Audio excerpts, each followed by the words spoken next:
In the heart of a small African village, where the morning roosters doubled as alarm clocks and goats freely roamed like they owned the place, lived a young girl named Amara. Amara was beautiful in a quiet way, her eyes soft, her voice gentle, and her spirit humble. She was the kind of girl who could fetch water from the river without spilling a drop, the kind who would help an old grandmother carry firewood without being asked. But despite her kindness, she carried a burden heavier than any water pot on her head. Her wicked stepmother, Mama Njeri, and her equally troublesome stepsister, Shiru. Mama Njeri and Shiru could spend a whole day complaining, and somehow they never ran out of things to gossip about. They sat outside their mud-walled house on old stools, fanning themselves dramatically as if they were queens exiled from a palace. This house is too small. Mama Njeri groaned, pressing her knees. These cracked walls look like my knees when I kneel to pray. We need someone to build us a proper home. Shiru rolled her eyes and flipped her braids. Mama, you know I deserve a mansion. After all, I'm the prettiest girl in this whole village. Meanwhile, Amara quietly passed by carrying a heavy pot of water, her clothes patched and dusty, yet her face glowing from the afternoon sun. Mama Njeri hissed. Look at her, always working, always quiet. Who will ever marry such a boring goat herder? Shiru giggled. True. If she's lucky, maybe a goat will propose. The two laughed as if they had just heard the best joke in Africa, while Amara lowered her eyes, swallowed her pain, and went on with her chores. One dry afternoon, when even the wind was too tired to blow, a man appeared in the village. His name was Mumo. He was a mason by trade, his hands strong and calloused from years of molding mud, stone, and cement into houses. He carried simple tools on his back and wore clothes permanently stained with cement. The villagers, as always, wasted no time with their gossip. That's Mumo the mason, one whispered. He is always dirty, another snickered. He smells of cement, not perfume, someone laughed. But Mumo wasn't bothered. He walked with quiet confidence, his head high and his smile genuine. When he reached Mama Njeri's home, he greeted her respectfully. Mama, I hear you need a house repaired? Before Mama Njeri could answer, Shiru jumped in, her voice shrill and commanding. Hey, Mason, when you build our house, make my room the biggest, because I'm the future queen of this family. Mumo chuckled politely. Madam, even a palace starts with one stone at a time. The villagers, listening nearby, laughed. Shiru frowned, offended that her beauty was not being worshipped properly.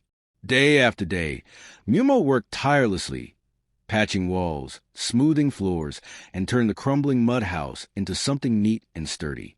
He greeted Amara kindly whenever she brought him water, and she, shy but curious, noticed that he treated her with respect, something rare in her world.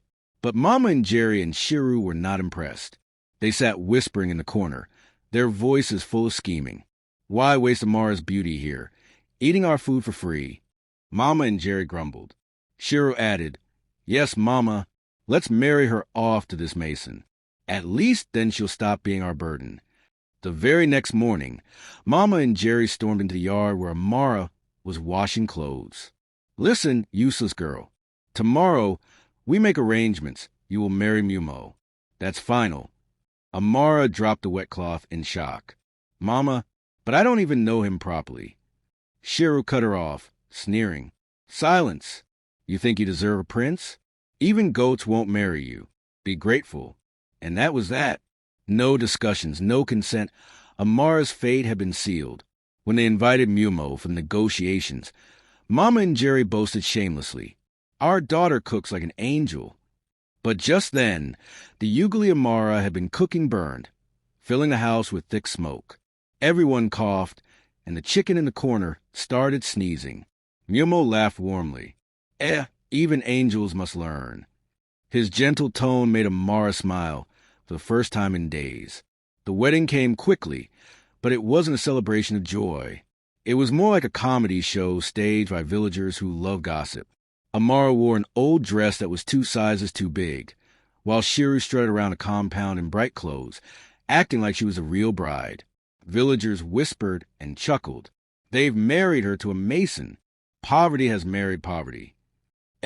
Tomorrow they'll be eating cement stew. Some even brought stones as wedding gifts, joking that the mason would know what to do with them. Mama and Jerry danced exaggeratedly, shouting, "Finally, we are free from feeding that girl. Let her go build mud pies with her mason." The whole village roared with laughter, while Amara kept her eyes down, tears threatening to fall. But life has its surprises. While the villagers mocked, fate was quietly preparing a plot twist. One afternoon, as Mumo was mending his worn-out shoes, a messenger arrived from the city with an official letter. Curious, Mumo opened it. His eyes grew wide. His lips trembled.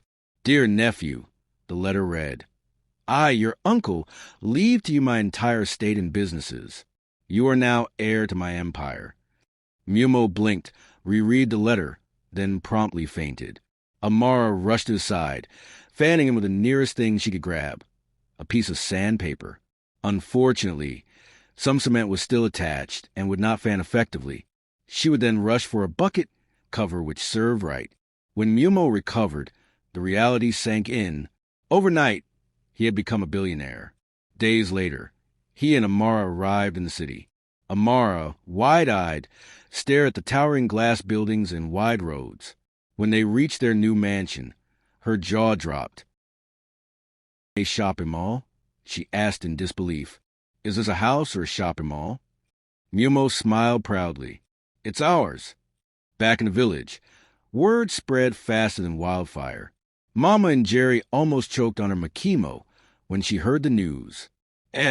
My son-in-law is rich? That girl stole my blessing." Shiru gasped dramatically. "Mama, pack my best dress. I'm going to claim my rightful place in that mansion." When they finally arrived at the city estate, they pretended to be loving and supportive. "My sweet daughter." Mama and Jerry cried, hugging Amara tightly. "My darling son-in-law. We always knew you would succeed." Mumo smiled politely, his words sharp with hidden meaning. Mama, you once said I was only good for carrying stones. Now I carry skyscrapers." Shiru tried to laugh it off, but her face burned with shame.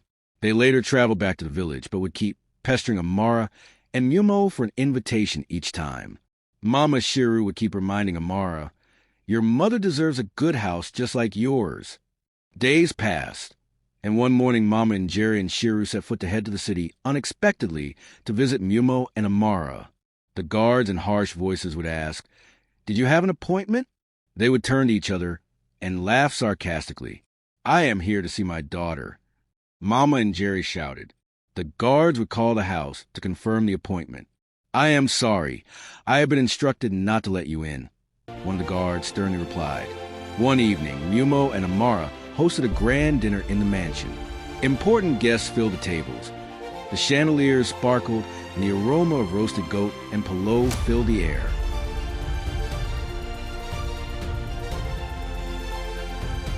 Mama and Njeri and Shiru, overdressed in bright colors, ready to show up at the grand ceremony. "Don't I look beautiful in this dinner dress?" she boasted. The mason would regret her choice of a wife, she said. They tried to push their way to the main table, as if they owned the place. But this time, Amara stood tall. She looked her stepmother and stepsister in the eye and said firmly, "In this house, respect is a foundation. And like a house built without cement, your love for me was hollow." The room fell silent. Then Mumo stepped forward, smiling mischievously. He placed 2 heavy sacks on the floor. "Since you love my cement so much, here's enough to build your own palace. Good luck."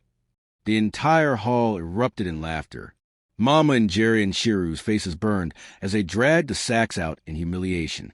And so, the girl who was mocked for marrying a mason became the queen of a palace. The stepmother and stepsister, who thought greed could buy them happiness, learned that no house built on jealousy can stand. As for Amara and Mumo, they built not just a mansion, but a life full of laughter, respect, and love. Back in the village, people still whisper about it to this day. Marry a mason. You never know. You might be cementing your way to billions.